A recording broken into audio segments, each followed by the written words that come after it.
Magandang gabi po. Ang ating pag-usapan naman sa ngayon po ay ngayong alas 9:30 ay patungkol po kay General Torre. Ang title po ng ating palabas sa ngayon ay Torres, War on Drugs, Bloodless, Walang Dugo, Better than Duterte's? Maganda pa ba kay Duterte? Yan po ang ating tanong ito. Bakit walang tanong ni Boy ko? May tanong yan na dapat. At ang laban dito ay ipapresenta na lang natin at hoping din na magandang performance ng aking kababayan na si General Nicolas Torre. Maganda para pagtapos din ng PNP chief. Malay mo baka maging pangunahing PNP chief na maging presidente. Oh? Okay, so be that as it may, I pray so hard for the success of his tenure. Yan lang po ang aking masasabi dyan, pero ipipresenta ko po yung surface sa pakaintindi ko sa kanyang plano. Ang plano niya po ay halos kapareho ng war on drugs ni Ginoong Duterte. Pero wala nga lang patayan. Ang kay Ginoong Duterte, may nangyari, may patayan. Pero hindi ko po sinasabi na siya nagpapatay. Kasi the fact remains na narinig natin siya na nagsasalita sa TV o sa YouTube o sa kung saan ay kung nanlaban patayin. At siyempre, alam mo naman niya, mga rhetoric niyan eh. Kumbaga, yung mga salita, pampabulaklak. Kung magsasalita siya ng kill, kill, kill. Kung ako tanongin niyo, mga ano lang yan, pampabulaklak. Pampasaya sa mga nakakarinig. Akala nila maganda pakinggan, di ba? At it resulted naman, maraming namatay, which is we cannot deny. So, whether or not yung mga namatay sa war on drugs ay kasalanan ni Digong Duterte, that is an issue reserved for the ICC to resolve. And also, if the ICC will resolve that it has no jurisdiction over the case, then let the new cases to be filed in the Philippines as crime against humanity under Republic Act 9851. At let it be known kung ano mangyari later on. Kaya lang, andyan yung katotohanan na ang mga biktima o kundi ang mga namatayan ay takot magsampa ng kaso rito sa Pilipinas. Kung ako naman si BBM, hindi ko na antayin na magsampa pa ng kaso ang mga biktima. Trabaho po ng pulis yan at trabaho ng Department of Justice. Dapat sila ang magsampa kasi ang tawag namin sa dyan, klase-klase po kasi ng krimen. May krimen na tinatawag namin private crimes. Kung private ang krimen, hindi mo maitutuloy, hindi mo maisasampa at ililitisin kung ayaw ng mga biktima. Yan mga private, mga privado lang yun. Dati, private crime yung rape, ngayon ginawa ng public crime. Na ibig sabihin po, ibang naman, public crime, kapag public crime, ibig sabihin po, kahit sino ay pwedeng magsampa. Kung may pinatay, akala mo yung kamag-anak lang na pinatay ang pwede makapagsampa ng kaso. Hindi po. Pwede magsampa ng kaso kahit sino. Basta may ebidensya. Ang importante may ebidensya. May testigo.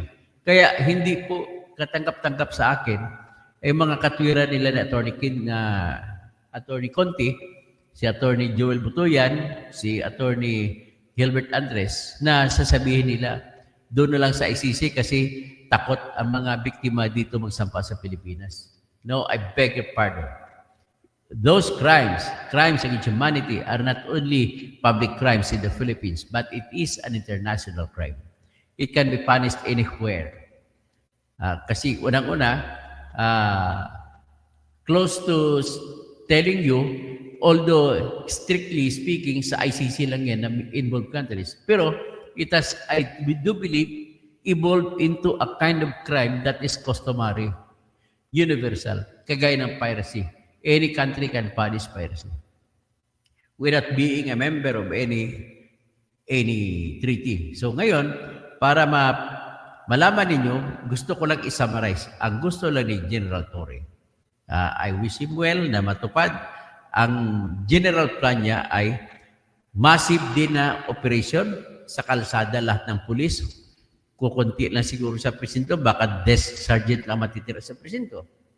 So doon daw, narinig ko siya, doon daw nakatambay sa mga 7-Eleven, nakatambay sa mga drugstore, at nakaka-uniforme para anytime matakbuhan sila ng mga citizens na tumatakbo. At nilalatag niya na ang lahat ng mga mamamayan na nangangailangan ng tulong ng pulis, tumawag lamang kayo sa 911. Kung ang hawak niyo po ang cellphone, ang tatawagan niyo po ay 02 tsaka 991. Kung saan parte man kayo ng Pilipinas, kahit sa Mindanao kayo, mayroong sasagot sa iyo na 911 at may papatakbong mga police responses na para kung saan ka, kung kailangan mo ng emergency o kung ano man tulong na police assistance. Yan ang unang sinasabi niya. Well, that remains to be seen kasi ilang araw pa lang naman siya bilang hepe. Tapos, yung pag-upo niya, may pinagmamayabang itong si Migo Nictore nga sabi niya, ay kaupo pa lang niya, may nahuli na kagad na floating shabu doon sa Zambales. At nakuha daw ito sa Bataan at sinuko, no, sa Zambales na nakuha, at sinuko doon sa PIDEA doon sa Bataan. So, west part of the Luzon na yan. At ang suspicion lang, marami din dyan sa banda sa Pangasinan, sa dagat ng Pangasinan. Ibig sabihin, bakit nagkaganon? Dati, narinig natin, maraming nakukuha sa may Samar area, sa part ng Eastern Philippines, sa Eastern Samar. Tapos papunta paakyat, papunta sa Bicol region. Maraming nakukuha mga droga dyan. Ba't ngayon nasa kabilang dagat na, dyan sa may Pangasinan? Ibig mo sabihin, lumipat yung mga drug lord? Well, hindi natin alam yan. Pero at least, kung nangyari ba na naaresto yan ng PIDEA, tulong ang mga pulisan, mga pulis at saka tawag dito, yung Coast Guard at Navy, ay credited, hindi ayaw naman ni Nick Torre na mag-claim ng credit sa kanila yun kasi joint work yun. Joint na pinagsamang trabaho ng PIDEA, PNP, kasama dyan ng Coast Guard, kasama dyan ng mga Philippine Navy. So, yan po ang litrato ng kanyang strategy, si John Cabimbino. Paano po walang police report kaya walang makuha para ma-file ng demanda? Okay. Sinasabing walang, ano ba yung John Cabimbino ng police report sinasabi mo? Tukhang pa rin mas better daw sabi nila. Pero let us see kung sana mas better. Kasi ang sabi nga ni Nick Torre, kapareha nung strategy kay Duterte, meron din silang high value target, meron din silang mga tokhang operations, iba lang ang pangalan. Ata, baka meron din ng tokhang. Tapos iniimbitan niya ang lahat ng Pilipino. Sino man, pumunta lamang kayo sa police station kung kayo ay lulong sa droga, magpalista kayo at humingi kayo ng tulong at dadalhin kayo sa rehab. Tutulungan kayo magpaparehab. Ganon po ang kanyang utos sa kanyang mga lahat ng kapulisan sa buong Pilipinas. At ang isa pa, kailangan daw may aresto. So may kuta siya sa aresto. Kasi bakit ko nasabing kuta? Kasi babasihan niya, although wala siyang fixed number of arrests sa kada presinto sa buong Pilipinas, ang pagkakaintindi ko ay bibigyan niya ng parang first honor, second honor, kung alin ang pinaka-top police station o substations at ibabase niya sa ang basihan niya kung sino pinakamagaling ay yung may pinakamaraming arrest na nagawa. Kaya nga, ang concern ko lang dito ay marami namang pulis siguro magtanim na naman ito. Mananim naman para lang makagawa ng aresto para accomplishments. Pero sabi naman niya, ni General Torre ay meron naman tayong check and balances. Magreklamo ang mga taong nahuli. Ini-encourage niya lahat ng sinumang nahuli. Kung talagang tinaniman kayo, magreklamo kayo kasi yan naman ang magkukontra, counterbalancing sa kung gumagawa ng maayos ang mga tao niya. At the same time, kung magreklamo daw kayo, doon kayo, bibigyan kayo ng buong chance o pagkakataon na ipatunayan Kasi handang-handa daw ang Internal Affairs Service na tumanggap ng reklamo ng mamamayan laban sa mga pulis kung sila ay inagrabyado. At katumbas kabila naman, para naman daw niya mapangalagaan din ang karapatan ng mga pulis, ay bibigyan niya ng libreng abogado na manggagaling sa mga pulis. Yan po ang litrato ng kanyang kampanya. So, in other words, parang ang pakiwari ko ay war on drugs, pero walang patayan.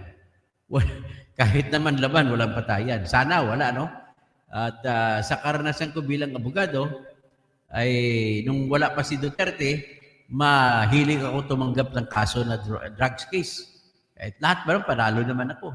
Pero pumasok si Duterte, nakailang kaso ako, tumigil na muna ako. Ayaw ko mag-abogado ng panahon na yun sa panahon ni Digong Duterte. Kasi siyempre, maraming namamatay, hindi ko naman alam sino pumapatay. Tapos parang siyempre parang mapapil mo na parang may blessing, di ba? Kaya ang pinakamaganda naman sa panahon ni Duterte talaga, sa totoo lang, ay hindi mo maitatanggi na wala ka makikitang durugista na sa kalsada. At kahit sinong lumakad, sa totoong kwento lang, itong dahilan kung bakit. Magtanong ka kung bakit ang taas ng mga buto ng mga tao para sa mga Duterte candidates at kinakampanya ni Duterte at mataas ang rating ni Ginoong Duterte. Siyempre, nadamay din niya ang anak niya. Sapagkat po, kahit na maraming namatay, hindi makakalimutan ng mga tao na minsan sa buhay nila ay walang nag-aali-aligid na mga durugista sa kalsada. At walang hold-up na nangyari sa panahon na yun. Walang klaseng kahit criminal incident na nangyari. Dahil nga, siyempre, sikat ang mga pulis noon sa panahon ni Duterte. Kulang na lang i-baby niya. Di ba? Parang yan naman ang katotohanan na buhay. Ngayon, nakuha rin ni Ginoong Nicolas Torre III yung ganong taktika. Kung kumbaga, siya, sa tingin ko lang without even asking him, sa tingin ko kumbinsido siya sa strategy. Pero yung tanggalin niya, gusto niyang tanggalin doon, ay wala ng patay-patay. So, ngayon, with that, ano pa bang ibang narinig ko sa kanya? Ngayon, gusto ko sana iparinig, kaya lang ang problema ko, ito na lang sa cellphone. Na problema kasi ako sa ABS-CBN eh. Tuwing gagamit ako ng ABS-CBN, kina-copyright strike ako eh. So, ito pakinggan nyo na lang.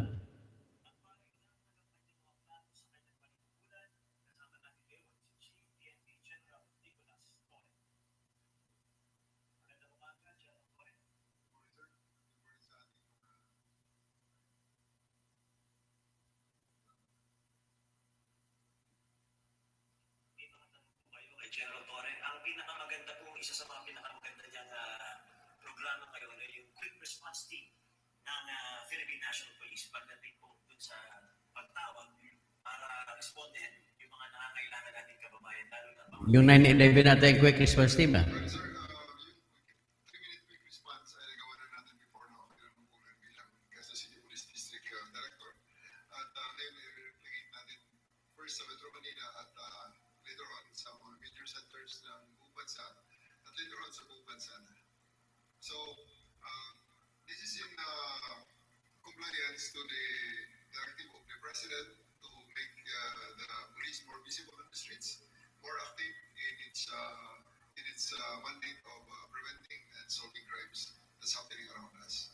So ngayon, una ako na kaagad sa unang sistema kaagad dito ay baka may makita kayo ng mga police boxes, police PCP, presinto na nasasarado na. Isasarado natin kasi wala rin lang investigasyon na nangyayari dyan sa mga presintong yan. Ibig sabihin, ang pulis yan ay yan lang nakikita ng ating mga kababayan na natawag at hihingin ng responde at sila ay magre-responde at dadalhin nila sa kanilang headquarters yung mga kasong yan. Hindi doon sa police boxes nila kasi walang equipment doon at walang materialis doon at walang facility doon para sa investigasyon. So, rather na sila ay magtatambay niyan, isasarado natin. So, sila ay maglalakad sa kalsada or sasakay sa kanilang mga mobile at ang pinaka-bottom line palagi sila may mga radyo. At ngayon, may facility naman tayo na reporting yung 911 natin. Kaya ito ang gusto kong iparating sa ating mga kababayan kung kayo ay nakakita ng mga mga pulis, ng mga police boxes na sarado na at nangailangan ng pulis. So, ganito po yun. Pinapamemorize sa pulis to. Huwag niyo na kaming hanapin sa presinto or huwag na kayong maghanap ng pulis sa presinto sapagkat ang pulis ay nasa inyo ng mga telepono. Dahil 911, darating sila, darating kami sa loob ng 5 minuto. So ito na aming fact sa ngayon. Sa NCR, 5 minutes muna. Now, so, huwag niyo na kaming hanapin sa mga presinto sapagkat kami ay nasa inyo ng mga telepono. Dahil 911, kami ay darating sa loob ng 5 minuto. Anywhere in Metro Manila, yan ang gagawin natin in the next 1 month. Bigyan niyo kami isang buwan para magawa yan. Pero kung ngayon nasa Quezon City, dati, nagawa na natin yan dyan with the support of the local government led by Mayor Joel Belmonte. So, sa ngayon, sa utos ng ating Presidente, ni President BBM, gagawin natin lahat ng ito sa Metro Manila first and then sa buong bansa. Go ahead, Brice. Sir, magandang umaga po. So, yung sinasabi niyo po na bigyan kayo ng 1 buwan, pagkatapos ng 1 buwan, magiging 3 minutes na. Kasi ang title is 3-minute quick response team. 5 minutes muna because we are starting it in Metro Manila. So, Yes, I understand. After 1 month. after mga 3 months, magiging 3 minutes na yan. 3 minutes, after 3 months. Mga 3 months, 3 minutes na yan. Sir, sa iba pong issue, yung kaugnay po sa direktiba ninyo na paramihan ng mahuhuling mga drug suspect. Una, hindi po ba ito naglalagay ng pressure sa mga pulis na manghuli para lang may maipakitang numero? Ano po ba ang magiging basehan nito? Paano kung walang sapat na ebidensya? May quota po ba sila o benchmark na kailangan sundin? O paano nyo susukatin yung tagumpay ng isang police force or team kung halimbawa paramihan ng mahuhuling drug suspect? Maraming salamat Maris sa tanong na yan at this will be a very, very good time to clarify that one. Okay, hindi lang yan para sa drugs, okay? Para yan sa lahat ng criminality. Because kami naniniwala, isa naman ang paraan para mapatahimik natin ang ating mga pamayanan. Isa lang ang paraan para mawala ang criminality dyan, para maging ligtas at maging safe ang ating mga pamayanan. Isang paraan, alisin ang kriminal sa ating community. Priority, alisin ang kriminal sa kalsada. So kung may mga snatcher, tambay, mga nanggugulo dyan, alisin natin ang mga kriminal na yan. At para maalis ang mga kriminal na yan, isang paraan, hulihin natin. Hulihin natin, huwag natin pabayaan. Hulihin natin, dalhin natin sa husgado.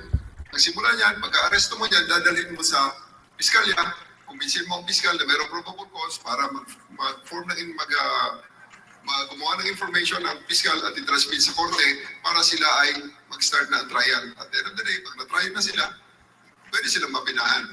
Yun ang proseso. Okay, ngayon, paramihan. Tama yun. Dapat para magkaroon ng kompetisyon ng ating mga polis. Sa ating mga pamayanan, titigilan tayo sa panghuli pag wala na tayong makita ng kriminal. At kung wala ng kriminal, itapos na rin ang trabaho ng polis yan. Okay? So, paramihan talaga. Ito ang ating gusto i-emphasize dyan. Huli, hindi patay. Okay? So kahit nag-ano karami dyan, kahit umabuso ang pulis yan, pag sa tingin nila, walang basihan, nanghuli ang pulis, tandaan natin. Human rights, basic human rights, ang right for counsel.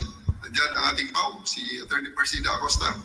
Libre ang mga abogado dyan sa lahat ng mga city centers, municipal centers, merong PAW. Kuha sila ng PAW. Asunduin natin ang pulis kung sa tingin nila ay nagmamalapit ng mga polis. May isang punta sa ating iyas, kahapon, sinabihan ko ang ating Inspector General ng IG, mga IG natin, Internal Affairs Service. Pwedeng magreklamo ang mga kababayan sa ombudsman, sa PLEP, sa mga mayor, or sa mga media. Pwedeng talit ang kanilang mga reklamo. Imbestigahan natin ang pulis, tingnan natin kung tama o hindi ang aresto. Hindi ito yung dating nangyayari na patay ang tao, ang nagreklamo yung pamilya. Hindi ganon. Ang hinuli mismo, buhay yan. Pwede kumuha ng karapatan at pwede kumuha ng abogado dahil yan ay kanyang karapatan. Dahil pag inaresto ka, mabasahan ka ng Miranda right. You have the right to remain silent. You have the right for an attorney. And if you cannot afford an attorney will be afforded to you. For follow-up, sinabi niyo po na hindi lamang para sa drug war or to intensify the anti-drug campaign, but it is for the entire criminality. Pero yung laging nagiging issue kasi, yung pagtatanim halimbawa ng ebidensya, not necessarily for drugs, pwedeng yung barel or whatever. Para natin maiiwasan yung ganito kung halimbawa magkukompetisyon yung mga pulis at yun nga, baka mag-pressure sila. How do you maintain the integrity of the process para we understand that there's IAS, merong mga legal processes na pwede silang puntahan, pero para hindi na sana humantong na magrereklamo pa sila. The integrity of the process itself should be maintained. How will you maintain this? Alam mo, Maris, we have to trust the process. No? Alam mo, mahirap na sabihin niya na we have to trust the process. Pero the choice is here.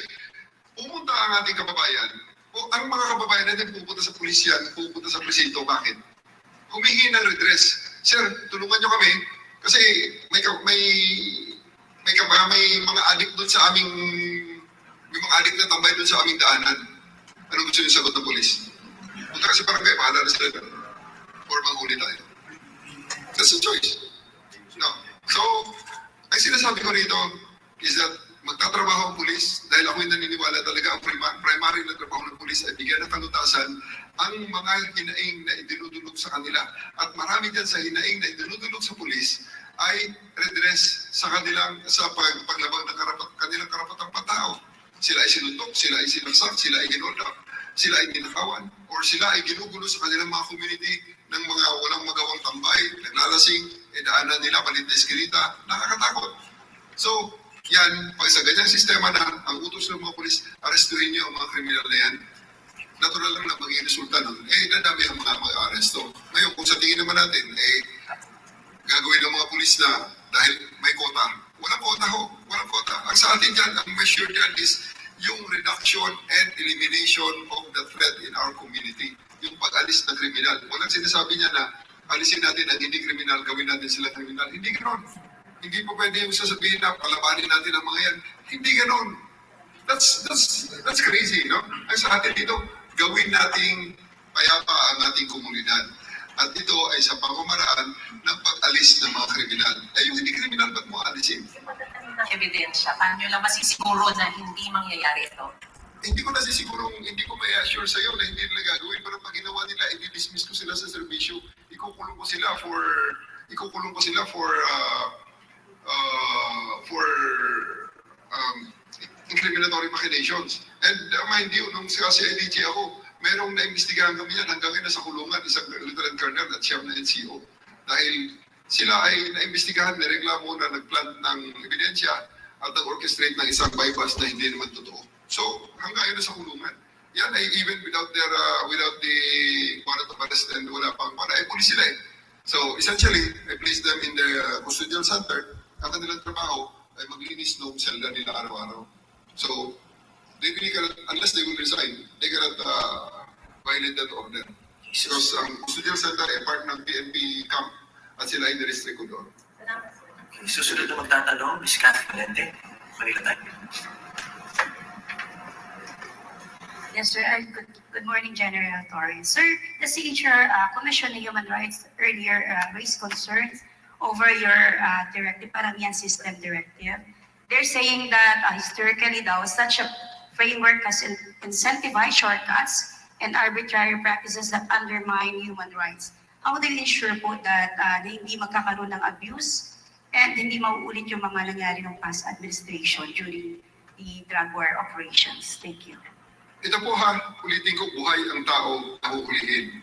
Walang patay at we will not condone wanton killings or wanton murders. Ngayon, andyan na si Richard. Then we will liaise with them, we will talk to them, at gawin natin silang partners na pag merong abuso ng pulis, we will very, very much welcome the investigation that belongs to the CHR. Open sila, so isa silang ahensya na pwedeng dumulog ang mga hinuli ng pulis o mga kamag-anak nila ng mga sinasabi nila, feeling nila ay inaresto sila ng pulis na walang basihan. So CHR will be asking the CHR and will partner and will fully cooperate with the CHR kung ano man ang mga dokumentong kanilang kailangan para sa pag-imbestiga ng mga reklamo makakarating sa kanila regarding sa illegal arrest. Okay. Tuesday New. So, yan lang muna. May ito yung nahuli sa kwan, na Shabu sa Sambales. Ayun po, that's the purpose. That's the purpose. Dalawa lang yan. Tumigil sila kung kailangan nila ng tulong. Ito sila, hindi naman lahat yan huli lang kaagad para ikulong sila.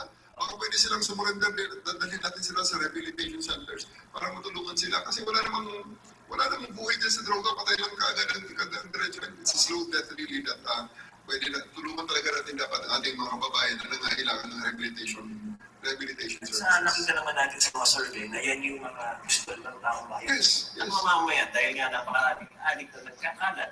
Kaya ngayon, itong order ni General, tama lang yan para sa ating mga kababayan. Tutugunan natin yung kanilang takot laban sa atin. So, Tandaan natin, isa pang gusto ko i-clarify. Yan kasing paghuli, yung warrantless arrest, may obligasyon ng pulis yan. Isusulat niya yung sa kanyang affidavit of arrest, ang circumstansya niya, nakasulat yan. At pipirmahan niya yan, hindi magbabago na yan. Dadali niya ang piskal, tataas ang kanyang kamay, susumpaan niya yan. Pag napatunayan na ang kanyang sinabi diyan, isinulat yan ay mali. Kulong ang pulis yan, perjury, dismissal from the service yan. May kulong pa yan kung drugs yan, at yan ay incriminatory machinations. That is life in prison. Hindi yan ang sabi na ang pulis ay ganun-ganun na lang. Hindi. We'll make them accountable. We'll hold them accountable. Kasi nga, ang kapalit naman yan ay magiging metrics and performance nila. Totoo yan, ang una nyo nakita, metrics and performance yan. Pero ang risk naman ng pulis yan ay napakalaki rin. Sapagkat kung ikaw ay gagawa ng illegal na aresto, lalong-lalo na dito sa Metro Manila kung saan nagkalat ang CCTV, nagkalat ang mga cellphones, at mapatunayan na nagplant ka ng droga, hindi ka lang dismissed from the service, kulong pa ng habang buhay. So, please, ang ating mga kababayan, magtiwala po tayo sa proseso. Ito po ang nakasaad sa batas. Ito po ang susundin natin. Ito ang proteksyon ng ating human rights. Good morning, General. Recent huli, na-understand kasama ang PNP ng drugs sa Maribeles, Bataan, sa kagatan nila na nakita. Ito na po ba yung resulta ng sinasabi ni Presidente na close coordination with the PIDEA para doon sa intensifying illegal drugs operations? Napakaganda tanong mo, Ms. Tusteño. Andito ang Regional Director ng Region 3. Andyan din ang ating PIO. Pwede ba? Can I request straight from General Jean's mouth? Siya ang involved doon sa case na yun. Please. sure. To answer po yung question po ni Ma'am Tuesday, yes po ma'am, ito po yung aming pagtugon doon sa utos po ng ating Pangulo na mas lalo pong palakasin ang koordinasyon po ng Philippine National Police sa PIDEA po, at yun po ang nagresulta. Kung matatandaan niyo po nung nakakaang buwan ay magkakasunod po na malalaking volume po ng illegal drugs ang nakuha po natin sa Angeles City, at ito nga pong pagkakadiscover po ng mga lumulutang po ng mga illegal drugs dyan po sa galing po actually po yan sa Zambales, ma'am. Ang nakakuha po niyan ay yung mga mangingisda po galing sa Bataan, at dinala po nila yan sa Bataan at isinurrender po sa PIDEA at PNP. At sa ngayon po ma'am ay nagsasagawa po ng joint patrol po ang PNP Maritime Group, ang Philippine Coast Guard at Philippine Navy, dahil tinitignan po natin baka may mga kasama pa po yan na maaaring palutang-lutang pa rin po. At gusto ko rin po Sir Jay na kuhanin ng pagkakataon po ito para manawagan din po doon sa mga mamamayan po natin naninirahan sa mga coastal areas, pati na rin po doon sa mga posibleng nakakita pa po ng mga ibang parte po nitong mga drugs po na ito, ay makipagtulungan po kayo sa amin kung meron po kayong nakikita po dyan para recover din po natin yan kung meron pa pong natitira na bahagi po yun ng mga nabinlutangan pong drugs yan po sa area po ng Bataan at Zambales po. Follow up lang po, ma'am. I understand ito ay nakuha dahil sa tulong ng mga fishermen. Mayroon po bang parang sort of incentive naman sa kanila para mahikayat sila na makipagtulungan po sa PNP and PIDEA para mas gumanda yung operations laban sa illegal na droga? Maganda mo ma'am at naitanong niyo po yan ma'am, at ako po mismo ang nagutos sa ating Provincial Director po ng Bataan at Zambales po, at nakikipag-usap na po sila ngayon sa kanilang mga governor para mabigyan nga po ng insentibo itong mga kababayan po natin, lalong-lalo na po yung ating mga mangingisda na kusang nag-surrender po nitong mga illegal drugs, para bigyan din po sila ng insentibo. At ito rin po yung ating gagawin doon po sa makakapag-report pa po sa atin kung sakasakali meron pa po silang makikita na lumulutang po dyan sa mga coastal coastal areas para naman kahit paano magsilbi po itong motivation at inspirasyon sa iba nating mga kababayan para tulungan po tayo na masugpo po itong problema po natin sa illegal na droga. Dahil sabi ko nga po kanina, ito po yung utos ng ating Pangulo at yun po ang patuloy po natin gagawin. Okay. So, stop na muna. Bali, naantok lang ako na yun. Nahalata ko ni Mr. Romualdez Tampi. Pero anyway, what is important is, magaling pa rin si Digong Duterte, di ba? Ang model ng kanyang kinukopya. Hindi bali, wala naman masama kumopya. Pero pagandahan pa niya lalo. So parang build better more. So, kung talagang ma-achieve yan, na maganda, tingnan natin. Let us give him a chance na mapatunayan niya na gamit ang formula ni Digong Duterte sa war on drugs ay gagawin, wala lang patayan, ipapatuloy. So, ibig sabihin, ako naman po, bilang kababayan niya rin, ay without politics, anybody, kung sino magreklamo, may ipupunto, andito lang po ako, mag-message lang po kayo sa akin at tutulungan ko kayo. Kaysa sa totoo lang, aminin ko sa inyo, expert po ako na sa drugs case. 100% po ang record ko sa drugs case, wala pa ako natalo. Gayon po ang aking hanggang bago ako matanggalan ng lisensya. Kaya ako makakatulong ako sa inyo kung anong gagawin. Magbibigay ako ng coaching tip.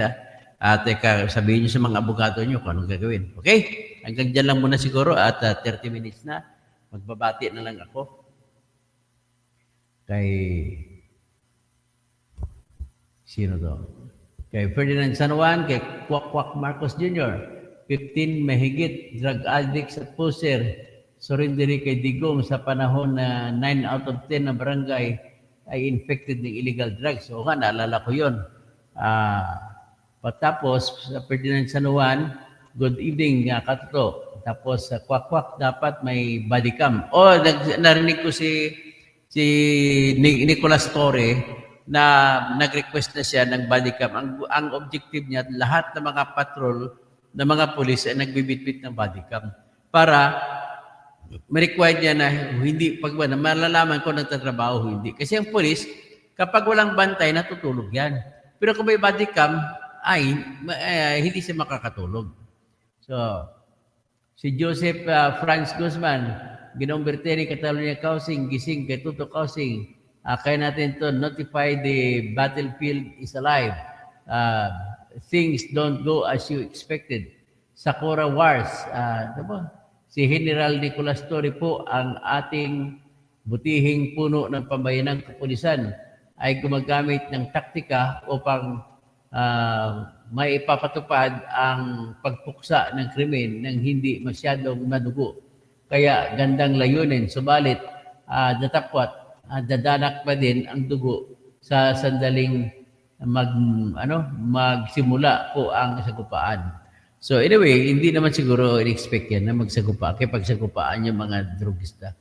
Maka Duterte pala ito gustong sumikat, kakasuka. Kaya mo na. Kahit sino gusto sumikat, basta sa maayos na paraan, wala akong okay lang ako sa suportahan ko. Joseph Franz Guzman, pangalawang message mo na pala, no? Hindi ba pangalawang pa? Inulit mo lang pala eh. So Argo, hello host. Virgie Piquero, Tukhang is better. So Betong, good evening, engineer. Argo, Salbahian, AB7 host. Ruel Puertoliano, wala na adik sa kalsada, nasa loob na lang ng bahay. Okay ha. Argo, host, hindi madinig. Kanina, hindi madinig, no? So, binibaby ni Torimao ang adiktos. Ay, hindi naman siguro. Si Mikoy, wala nang mamamatay sa drugista. Baka sila na ang pumapatay ng pulis at mga inosenteng nagmamamayan. Pasita Dano, wala pa sound kanina, no? So, yan okay host, Joboy Francisco. Paano kayabangan lang tong si Torre na sana madali ng adik para madali ng adik para malaman niya kung lumaban o hindi.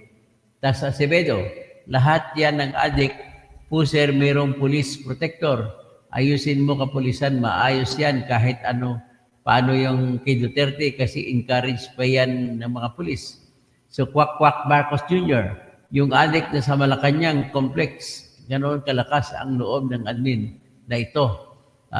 Tatay Rubin, 2-0, paano ba ang kalaban mo kay may baril at lumaban, matatago ka? Tapos Heidi Williams, hambog story. Tapos sa Sibido, tanim paltik kay Duterte, panahon yan. Ngayon, tingnan natin kung itong si Toro kung ayusin ang kapulisan. Tapos si Pasita Dano, si Kwak Marcos Jr., laki siguro bayad kay Tory ng drug cartel. Gamer Ventura, iba naman kasi sitwasyon ngayon. Ngayon, wala nang war on drugs. Kaya bloodless. Tapos sa Sibido, madali malalaman yan pag makahuli ng isang big time. Kwak Marcos Jr., body kami solution. Okay, Ferdinand San Juan, tingnan muna natin ang magiging performance ni Chief PNP Nicolas Torre. Pagbigyan natin ng chance. Let's give him a chance. We're gonna give him a chance. Give him a chance! Gomer, Venture, maubos na kasi mga adik. Yang karamihan nakukulong yung iba. Mr. Romualdez Tambi, pahinga ka na o mapahinga na ako. Ben Reclamador, Kwak Jr., Christian, Lord, itigin nyo na ang mga minyawag, huwag na kayo mag-media. Shirley Ann Lansang, good evening. Gamer Venture, maganda din mangyari yung drug war kasi kahit paano mapigilan yung pagkalat ng paglaganap ng droga. Okay, magandang gabi po at ako'y naantok na rin.